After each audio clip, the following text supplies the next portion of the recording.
खुलुमबाय। गोजोन फुंबिलिनि गासैबो बड'लेण्ड बुब्लिनि अनसायगिरिफोरखौ बरायग्रोबाय।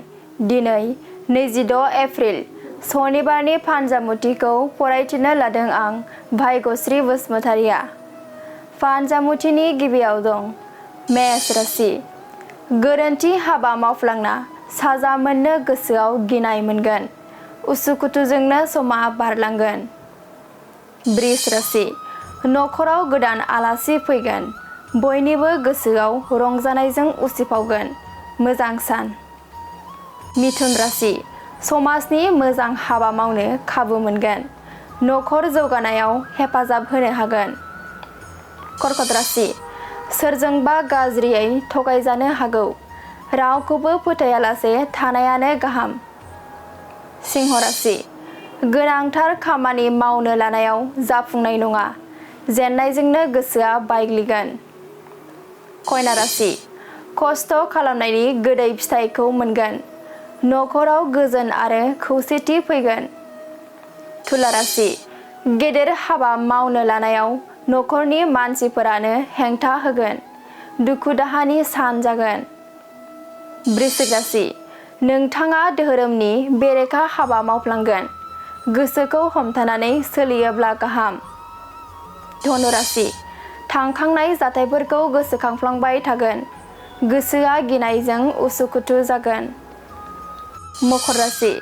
नोंथांनि जाफुंसारनाया फंबायनि जिउआव सुखु लाबोगोन। नखराव गोरोबलायनानै थानो हागोन। कुम्भ राशि। बेफार फालांगि खालामोब्ला खहा जागोन। रांखावरि बिथिङाव गोग्लैसोगोन। गाज्रि सान। मीन राशि। नोंथाङा गियान आरजिनानै लानो हागोन। समाजनि मोजां हाबा मावनो गोसो जागोन। दिनै सानसेनि राशि फरायथिनायाबो एसेनोसै। आसा खालामो नोंथांनि दिनैनि साना मोजाङै मोजां थांगोन बेखौ बड'लेण्ड बुब्लि नखरनिफ्राय मिजिंथिबाय। गोजोन्थों।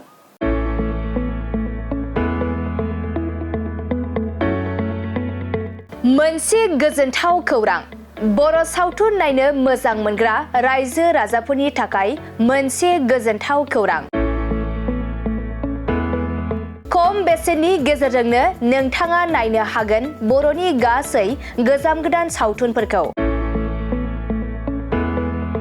बर' सावथुन नायनो थाखाय ओंखारदों मोनसे आंगो स्ट्रिम एप।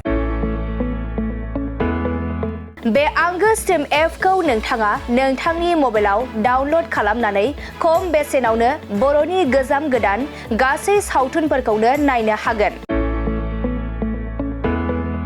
लोगोसे फैबाय थानाय समावबो बड' वेब सिरिज, डकुमेन्ट्रिज बायदिफोरखौबो नोंथाङा बे आंगो स्ट्रिम एपनि गेजेरजोंनो नुनो मोनगोन।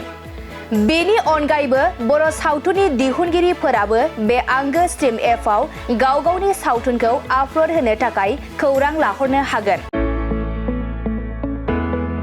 आरो जाय बिथांमोननि सावथुनफोरा इउटुबाव पाब्लिश जायाखै बिथांमोनाबो बे एपआव आपल'ड होनो थाखाय खौरां लाहरनो हागोन। बेनिखायनो बर' सावथुननि दिहुनगिरि बिथांमोनहा गाव गावनि सावथुनखौ बे आंगो स्ट्रिम एपआव आपल'ड होनो गोसो दंब्ला नैबे 7086320938 जानबुं नम्बराव खौरां लाहरनो हागोन।